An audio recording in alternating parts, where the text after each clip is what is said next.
फिलिस्तीन में बहुत दिनों से बच्चों के हलक के नीचे एक दाना नहीं गया है। इज़राइल ने उनका सारा खाना और पानी रोक दिया है। वो तिल तिल पल पल भूख से मर रहे हैं। इसको देखते हुए कुछ लोग थोड़ा सा खुश हो रहे हैं।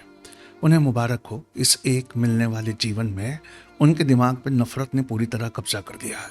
उन्हें गांधी जी का, हमारे राष्ट्रपिता का, हिंदुइज्म का सबसे फेवरेट एक भजन सुनना चाहिए। क्या खूबसूरत बात है।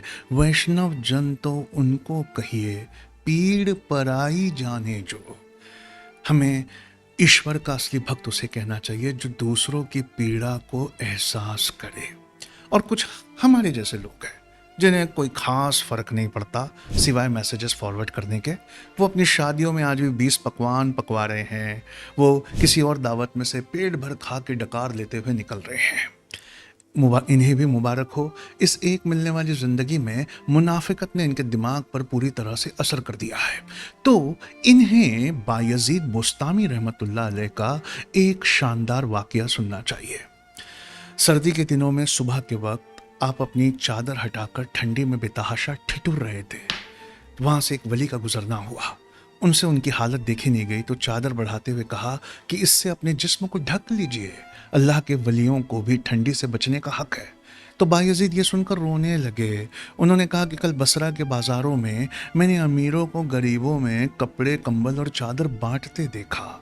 मेरा भी बड़ा मन हुआ कि मैं भी कंबल बांटूं, पर मेरे पास बांटने के लिए कुछ नहीं है, इसलिए अपनी फटी चादर हटाकर उनका दर्द बांट रहा हूँ।